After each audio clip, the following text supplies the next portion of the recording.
Heeh. Enek banci tanggoku. Lho banci terus Akhirnya mertobat terus munggah haji. dadi haji sapa? Haji mutmainah. Kok iso? Kulino ngemut barang ranggenah. Tak Lambemu. sak Wah anger jebles e. cengengesan kowe iki Maksudnya nuwun wong sewu nikah ngono buka dalan loro.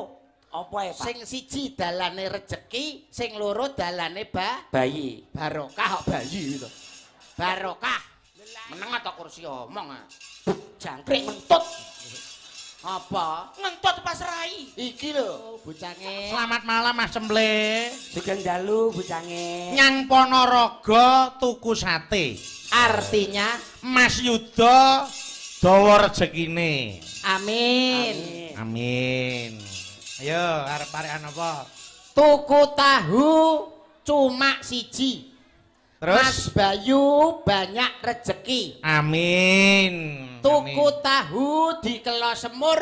Terus Mas Bayu panjang umur. amin. Ndonga ora? Donga. Ndang. Tuku tahu. Mau wis kok tahune kok. Liyane tahu. Liyane ta? tahu. Tuku wa. Gak sedok tuku. Tuku wae. Mah ora ndidit kok. Lah ya tuku apa liyane tahu? Liyane tahu. Enek sapi, Nah, enek sapi mangani gabah. nang endi kuwi? Ning ndi? Ten Palongan. Hah? Yo ning kandhange no. Terus karepe piye? Karian. Tu enek sapi mangan gabah. Mangan gabah. Mugi-mugi Mas Bayu Haji tambah barokah. Amin. Amin. Mas Yuda. Dalam. Alhamdulillah. Alhamdulillah luar biasa dagelan metu bareng kalih mercon. Ya. Rencana tahun ngarep ditingkat nih Apa? ndamel bom. Ya ora ya sak kamat-kamat kok ya. Dan modele tanggapan kaya ning Ukraina. Iya. Apa?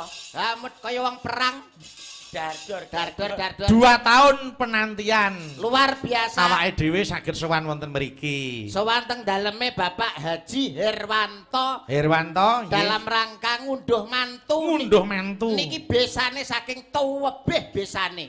Ngendi tebihe? Saka desa Kelet Pager, Desa Kelet Pager. Kecamatan Turut Usuk, Heeh. Kabupaten Tunggal Gedek. Iya. Lagi mung gopek nggo kok. Lah, cedak ngene iki nek Iya. nek burek cedak. Didongake kok purik ya aja purik. Boten nggih didongakne muga-muga tansah dadi keluarga ingkang sakinah mawaddah lan warahmah Allahumma. Amin. Enggalo pikantuk momongan Allahumma. Amin. Sing putra soleh putri solehah Allahumma. Amin. Hebat Pak Nggih. Irwanto. Ning ya anu kok Mas. Nggih. Kula ya nderek anu ya Mas nderek bela sungkawa. Nggih, bela Dhateng sungkawa. Panjenenganipun almarhum Bapak Boniran menika keng ramanipun Mbak Arsinta. Ramanipun Mbak Arsinta. Nggih. Ning anu aku percaya piyayi becik lahir batine swarga bakale. Lan Amin. swarga langgeng sing tinampa. Lan aku anu kok Mas, kula niku Pripun? kali Bu Ani Yulianti iki wajan piyaine kok oleh grapyak nika. Walah Bu Yuli niku gerapyak Kula semangat. lagi suwane mriki Mas, monggo Mas ngersake dar napa Mas? Kopi napa teh? Iya. Waduh. Apa-apa ditari. Nggih. Atik gelange karo kalunge dienggo kabeh ketok kemprompiang. Ya iya. Nggih, niku tegese piyai putri sing setiti. Piyayi putri sing setiti wong asmane mawon Bu Yuli ya. Apakah arti dari Bu Yuli? Yuli niku saka tembung yu kalih li. Yu. Yu niku gawane mboke, li niku gawane pake. Se. Sing apik Pak, sing apik Pak. Kok iso Yuli? Lah ya yu kuwi saka ibuke, li kuwi saka bapake. Lah yu kulino dolanan li Akhire dadi Yuli. Apa? iso Yo tak kira jelas. Boten Yuli niku ibuke tegese Rahayu. Nggih. Lah bapake niku Pak Sali. Pak Sali niku nek gak salah asale saka Pelem. Iya.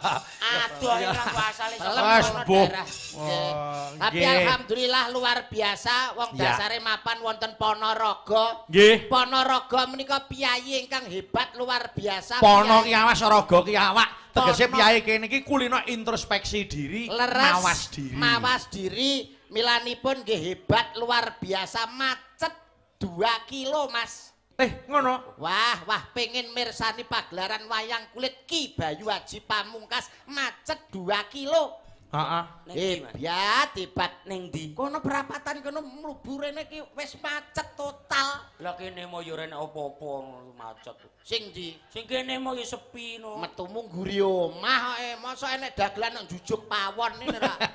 Ya kowe kuwi kok Tapi alhamdulillah alhamdulillah. najan jujuk pawon aku mlebu rene jan mbrebes aku. Kok iso mbrebes? Tapi ning pawon raiku beluk tok. Ya wong kono ki nggone wong Lah olah-olah kok. masak kok Lah nek kowe mliwat ngarep alhamdulillah luar biasa. Napa mlih sing kagungan kersa? Nggih. Pak Haji Herwanto. Betul. Haji kuwi saka tembung harus aktif jalankan ibadah. Mulane sebutane haji harus aktif jalankan ibadah. Iya, bener. Awake dhewe sampean ya ndedonga kowe karo aku ki sampean pomo munggah haji. Ki sebutane haji sokeh. Kok iso sokeh? Amarga disokong karo wong akeh. Oh ngono ya. Oh, ngono ya. Tanggaku enek Haji Wahyu. Haji Wahyu ya apa? Munggah kaji mergo sawahe payu. Oh, tadi Haji sebutane Wahyu. Haji Wahyu. Haji Wahyu. Ana meneh Haji Mansur. Kok iso Haji Mansur? Halamane kena gusur. Kena jalan tol. Kena jalan tol akhirnya munggah haji. Ora sepiro. Lah nggonmu? Nggonku Banyuwangi. Nuwun sewu. Nggih, Dak. Nggonku Banyuwangi. Heeh. Enek banci tanggoku. Lho banci terus Akhirnya mertobat terus munggah haji. dadi haji sapa? Haji Mutmainah. Kok iso? Kulino ngemut barang ranggenah. Tak Lambemu. Sak Wah, ngerjebles cengengesan kowe iki. Maksudnya nuwun sewu ngemuti rokok kadang diwalik ngoten. Oh iya, sok ngombe minuman keras. Minuman keras. ngono kuwi ya. Terus saiki wis mertobat. Wis mertobat. Ya. Sowan ning Ponorogo ki gudange kabudayan, kedunge kesenian. Lagi wae rampung Grebeg Suro Festival Riok. Lah, Niku sing duwe ya mung Kabupaten Ponorogo. Ponorogo kondang reyoke. Festival. Nek Solo nggone Mas Bayu ki kondang Kraton Kasunanan lan Mangkunegarane. Nggih. Nek cara Ngawi kondang Benteng Pendem utawa Museum Trinile. Lah kowe ado-ado saka Banyuwangi sing mbok pamerne iki lho apa? Eleh lek kur Ponorogo rene apa-apane. Lah terus Ponorogo festival napa? Riok. Gen kula enten festival santet. Wah, apik lho kuwi. Kok festival santet iki lho. Loh tapi kan festival. Oh. Sebenarnya kan budaya. Lah budaya tegese nek Riok Ponorogo kan dipirsani wong akeh nganggo dadak merak ana jatilan. Ana ganonge. Ana ganongan, ana jaran, kuwi. Ana waroke. Ketok murup, ketok apik, panggunge ketok hebat. Lah iya. Lho kok lah iya piye ta? Lah festival santet yo didelok wong akeh. Lah wi terus piye? Lah sampean moro ning Banyuwangi dadi santet ben didelok wong. Ya aja. Dagelan yuda rekor muri santet festival. Lho. Iya. Terus wetengku diseni radio disetel Mas Bayu tadi. Tek wong. Ya bakune rene iki syukuran Leres. gitu Mas. Seneng-seneng karo tirakatan. Leres. Niki pun ibarate tumbuh oleh tutup. Kok ngoten? Sosok wadahe kendi cocok rasane ngati Nggih. antarane manten kekalih panjenenganipun Mas Wisma Maulana Yusuf Ya. kalian Mbak Arsinta Zahratul Laila. Ya. Iki ibaratnya sepasang kekasih yang sedang memadu cinta, ibaratnya umpama film kaya Romeo dan Juliet, ibarat pewayangan kaya Rama dan Sinta, kaya Solehah dan Nabi Yusuf. Nggih. Insya Allah rumah tanggane luar biasa melimpah ruah barokah saking para-para ingkang kepareng rawuh ndongakne manten kekalih. Amin. Awit nuwun sewu lho Mas Bayu. Nggih. Kok kula ngguroni utawa minteri mboten namung tukar kawruh wong derajate dagelane ngelmune sepira. Nggih. Wong nikah niku ngibadah sing paling suwe. Ngibadah sing paling suwe, tur ya Niku wong paling nikah dhuwur. Paling dhuwur. Nek salat pol-pole 5 menit. 5 menit rampung. Poso nindakne kewajiban suci ing wulan Ramadan. Sesasi Pol-pole rampung. sesasi rampung. Nggih. Tapi nek nikah kuwi diwiwiti saka ijab kabul nganti tekan puputing yuswa kuwi kabeh kegiatan dicatet minangka ngamal ngibadah. Betul, leres. Mulane kanggo mas-mase sing isih jomblo, sing Ah. urung duwe gandengan, sing Iya. urung duwe pasangan, Iya. ndang cepet-cepet nikah. Lah terus? Sebab wong nikah mono buka dalan loro. Apa ya, Pak? Sing siji dalane rejeki, sing loro dalane bayi. barokah kok bayi itu. Barokah. Lah iya lah wis rabi kan barokah kan oleh bayi. Loh, barokah ki ora mung bayi, tegese barokah niku ziyadatul khair, bertambahnya kabecikan, bertambahnya keapian. Mulane aja mamang, aja mangu-mangu, aja ragu-ragu, nek wis cukup umure ndang cepet nikah, rejeki hak dijamin kalih Gusti Allah. Amin. Ngono omongmu nyemoni aku. Lah kok omongmu nyemoni aku piye? Lah aku rong rabi mok sindir ngono ki rumasane enggak sakit dada hamba. Iki rong rabi ta, Ple? Lah kowe ra payu kok. Lho, ora perkara rong payu. Lah terus. Ora nek sing gelem. Kuwi jenenge ora payu. Ya durung ketemu jodone. Urung ketewe milih. Aja main do kewan we nganggo jodoh kok. Lah treke ana gandengane lho. Masa wong ora duwe gandengane lho. Lho tapi Lah nek aku cara golek bojo nek panjenengan bojo niku nek umpami milih kados pundi Mas Bayu? Tegese Kriterianipun kados pundi? kriteriane ya sing setya lahir batin karo sing kakung, gelem nampa penak lan rekasane. Oh. Nek Iya, kula Pak. nggih nuhoni tembunge piyayi mbiyen bibit bobot lan bebetipun. Nggih. Kudu digoleki bibit iki putrane sapa, bobote piye, apa kuwi tindak tanduke ana lingkungan, kuwi kudu ngerti. Bener. Lah nek kowe golek bojo sing mbok pilih pertama apa? tak sawang teko bokonge. Lho, kok iso bokonge iki lho? Lho, delok lah Lho, pokok. wong milih bojo ki saka wajah, Mas. Lho, bokong no. Kok iso bokong iki lho? Saiki nuwun sewu. Heeh. Lelek umpama Milih wajah. wajah, umpama kowe sinden. Ya, milih sinden. wajah Mbak Lucy upamane. Mbak Lucy. Wajah umpama diwalik, wajah diwalik Gelungan. gelungan. Lah ya. Lelek bokong, walian. Oh ya pinter dek ya mletik. Ngene. Wah, mletik apa niku horor niku kok iso. Ora horor. Kok ora horor piye? Lah bokong diwalik kan ya panggah ketok. Bokonge neh. Oh, ora ngono ki. Tegese ki ya merga saka ayune, merga Nggih. saka tingkah lakune Ah, utawa ah. kepribadiane. Nggih. Mulane ngono aja gampang golek jodoh ki angel. Nek bojo gampang, tapi nek jodoh kuwi selawas sepisan. Insyaallah nek Mas wis kali Mbak Arsinta iki wis jodoh. Wah, Nggih. saestu. Mas Yudo, Mas Semple, Dalam. Mbak Lucy tak aturi pinarak ya. Nggih. Siap. Ayo mriki Mbak Lucy kene pinarak ana ki kok kene. Ya. Jebul kae kang tak anti-anti wis teka mrene. Wis rada suwe kabar pisan. Ora krungu kabare. Sajake rada rawe. Mongkan dadi yen nuti yekrati esame merati.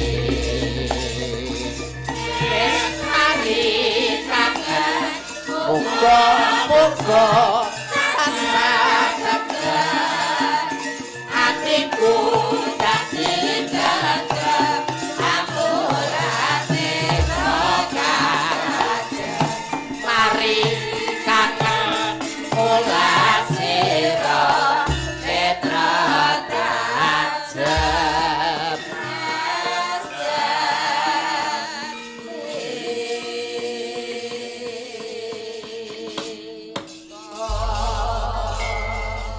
Selamat malam Mbak Lucy. Selamat malam Mas Bayu Haji. Wah, jan piye saya elok. Alhamdulillah wis ora ana seniman sing sambat ya, Mbak. Alhamdulillah, budal niku keng omah kula pun lemes. Kok ngono? Wis lah piye to ya wong. Iki ki utange. Lek nyak lunasine pun 2019 nika lho. Iya, heeh. Pak- Pun padha karo aku. Pak Heru lek jenengan tindak kok Solo ya dengklek-dengklek. Ah iya kok. Sing marayara saraseni ya wis lunasik ngene iki lho marayara sarasen. Ayo, Oh, tapi ya tidak boleh. Mboten. Harus mboten. tanggung jawab. Tanggung jawab. harus tanggung jawab. Tanggung jawab. Apa nek bengi iki kok enek semangate? Apa, Mbak? Tenang, sing rawuh kok Surabaya enek. Sapa? Weh. Mbak Endang Lestari. Weh. Pokoke bengi mirsani kok. Mbak Endang rawuh ta Mbak Endang? Karo keng garwane wah. Walah, Bu Iya, Endang asine. mejeng dalu. Oh, ayu gede Nggih. dhuwur. Karo Pak Kusyanto. Nggih. Wis to, mengke lek rezekine awake dhewe digawa nang Surabaya. Amin. Amin. Tak dongakne lancar menang tendere, Bos. Amin. Dibetot teng pundi, Mbak? Dalem? Dibetot teng pundi? Surabaya. Kowe digone Surabaya rencana arep dilebokne Sugihan. Poso lebone sugihan rupane kancane tuyul. Ora, dijak ning Surabaya karo anu Pak Yanto karo Mbak Endang. Heeh. Diplites gilis. Iya. Gak omongan kan ora nyanyi. Mbak Lucy arep ndongake apa karo mantene? Wah, niki mantene pun agak lama nggih. Kula nggih pun sowan mriki pas mantene nika. Nggih, heeh. Jan niki piyayine gagah gedhi dhuwur. Terus? Pas dimantokne iki sakek kesele klem-klemun arep semabut. Iya. Wetoke Ya mergo akeh tamu sing kepengin ndongake kok. saking banyaknya tamu dan luar biasa Bapak tuan rumah Nggih, serta Ibu nggih. Maicini. Wah, sing dirawone artis nasional. Iya. Wah, nggih, ada Mbak Happy Asmara. Wah, Nggih, nggih ah. rawuh. Selamat menempuh hidup baru. Wes tak dongakne ping pindho. Ya. Semoga menjadi keluarga yang sakinah mawaddah warahmah. Amin. Amin. Tinggal-tinggal bathi wis ngono ae. Ya, Nggih. ah. Pun ra didangu kok niki. nek Nggih, ngomong. nggih Mbak Lucy. Mula bengi iki mung arek seneng-seneng Nggih. karo tirakatan dasare niki rak sura to iki. Nggih, Wis dasare iki sura. sura iki mesuraga tegese yo padha nyedhake marang sing nyipta urip, ndadar ketrimaning urip. Nggih. Amin. Yo, Mbak Lucy, kula nyuwun anu, Mbak. Nyidam sari mang bawani sik. Nggih. Yeah. Niki nggih kula kentune dumateng kanca-kanca paguyuban pedagang ayam di Jakarta. Weh, aku kuwi duwe kanca pedagang ayam lho, sahabat kula, pepunden kula Pak Nojeng. Wah, dalu niki sami rawuh. Pak Nojeng rawuh ora to iki? Kok lek Pak Nujeng rawuh mboten Pak Rama? Dari rawuh. Weh, Pak Nojeng. Nojeng rawuh ta? Nih Pak Kiai ini. Halo. Halo Pak Nujeng. Kok suwe men ora wayangan ki nyapa jane ya? Aku kapok dadi pedagang ayam iki. Nyapa? Nyapa? Lah marang tuaku dadi pedagang luwak kok. Ayamku dipangan luwak entek. Ya aja Ya ngono. kuwi jenenge tanggamu kurang ajar. Lah iya ya. Ya dibawani sik, Nggih. dibawani. Sampeyan bawani. Nggih. Kuwi lho gandringen. Kok gandrung kok digandring? Gandrung. Kok gandring? Iki ku alam Banyuwangen. Ya Banyuwangen. Joget elok niki. Oh iya, pancen tenan, pancen anak wedhus iki pancen elok tenan. Kok ana wedhus pripun to bocah? Cemple kok ya. Oh nggih. Ya, Mbak.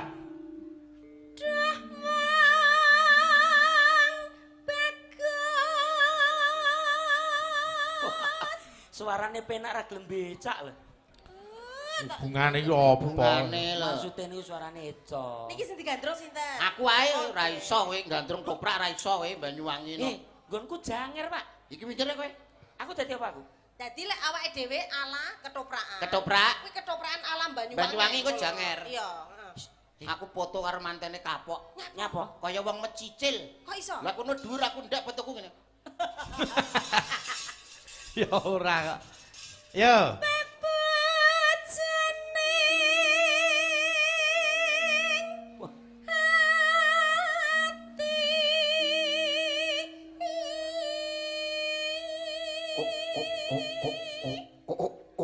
Dang mboten pinanggih raosipun sampun kapang sanget. Apa ya ngono, Yayi? Injih leres dos pundi kalih panjenengan, Kang Mas? Dos kalih. Iki ngoprak tenanan kok iso ah.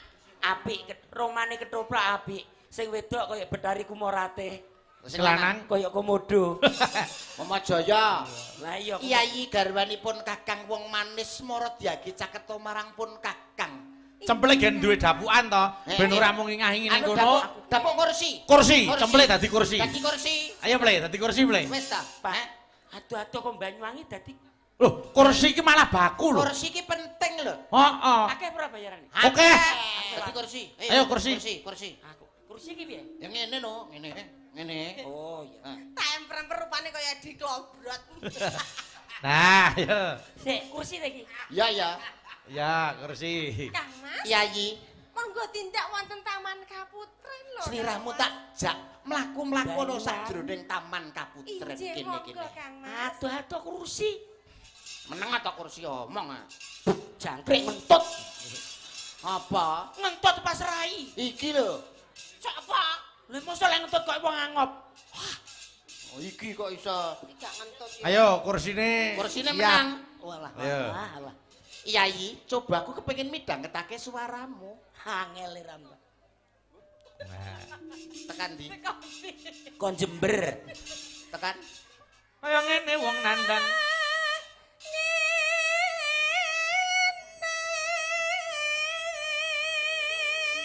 Pak, pancen ya wis suwe banget anggonku ora ketemu marang sliramu. Ndadekake iki nyapa kok? Mustakan ingsun. Lah kursi iki meneng ae. Kursi ki rek omong. Lah kursi mesti diiles-iles ndase. Manut penting. Kursi. Ayo menut. saka kene. Angel mentah ya. Ya. Angel salahe. Apa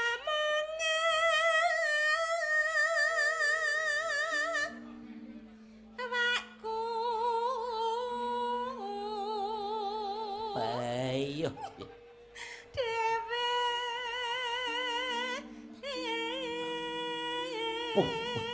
Yayi coba sawangen kae ana apa? Inggih Kang Mas menika wonten rembulan ingkang endah. Dudu kuwi. Napa Kang Mas? Sinomane ngeterne wedang. Anu iki kursine dilingguhi totok kerot. Lah omong ae dadi kursi. Lah buat rembocop itu-itu lu. Lah wis dadi apa? Dadi kene apa piye aku sing kursi? Weh, ngene aku tak roman. Aku kan Sampeyan anu. setak gandrung genten ala ketoprakan Banyuwangen bosone ala gunamu kono. Entang. Bisa ta, Ira? Ya bisa. Ah, kepas kok. Ndang kene apik engko sumpet tak jak neh, Ndang. Aku sesuk mojak apa ora? Ndang. Nek Lanjut, Mbak Lucy. Nek elek ya pisan iki ae. Apa mengawakku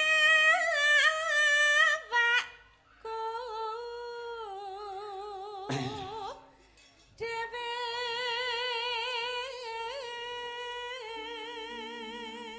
Diangkrek. Diajeng kok diangkrek. Diangkrek kuwi to. Diajeng. Diajeng. nggih kula wonten dawuh Kang Mas. Terus piye, Pak? Kowe ngomong apa kowe lho manut kowe? Diajeng. Kelentika biari ro kan, Dek. Kelentika biare. Apik-apik biaen ta? Apik-apik biae. Ah, kelendiro ikau. Tak kelenti-kelenti. Iki omong apa? Ya Ngantek. apa to jane omong Niki apa to? niki Janger Banyuwangi. Oh, Janger. kula ngantek judeg sing ngrungokke. Aku dhewe mumet Kuwi kok. khasanah budaya. Hasanah budaya. Ya, Mbak. Ya, Mbak. No. Diajeng.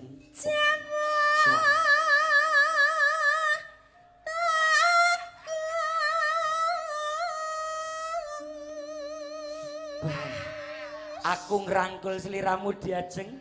Karo mlaku.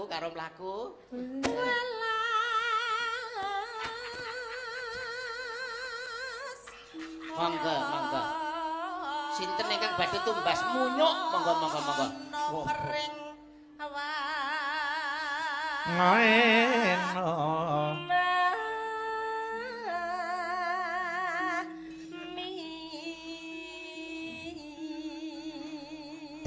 Dayun. Dawuh lurae dadi minak jinggo dek. Iki sapa Yun? Menika waita kalih puyengan. Oh, waita karo puyer 16. Puyengan. Apa? Puyengan. Lah iya puyengane mumet ngombe puyer 16. dawuh kula wonten dawuh. Diajeng karo aku. Kula wonten dawuh. Dayun. Dawuh lurae. Bojoku polahe kaya mentok dobol ya. Kiri Dayun. Dawuh bose. Godhong aru bolong-bolong. Rupane ayu kok moblong-moblong. Mbak Meong kok ketekur kriuk-kriuk suarane apa ya? Suarane tempe kripik. Dayun. Dawuh bose. Lara disampirke. Omahe cedhak ra ngampirke bose. Apa ya? Balik. Kusuk nganu. Dayun. Kono ben nembang. Kene rada Ya nyedhak. ya.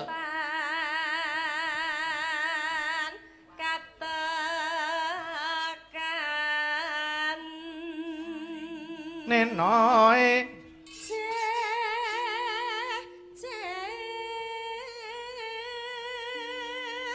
lan wong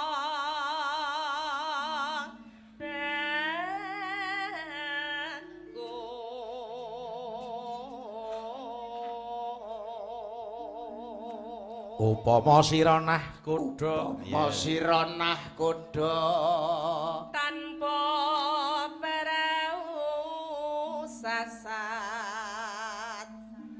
sarahing Jaladri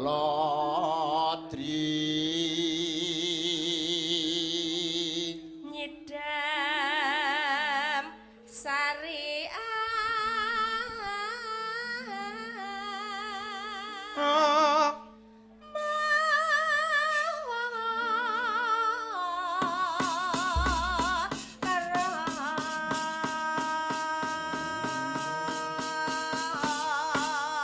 Yo, langgame diaturke. Nggih.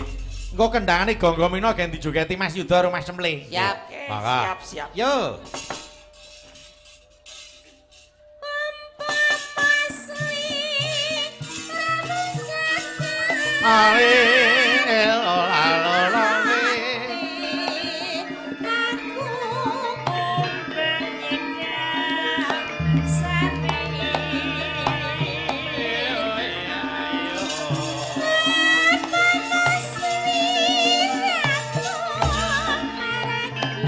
Yup.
Yo.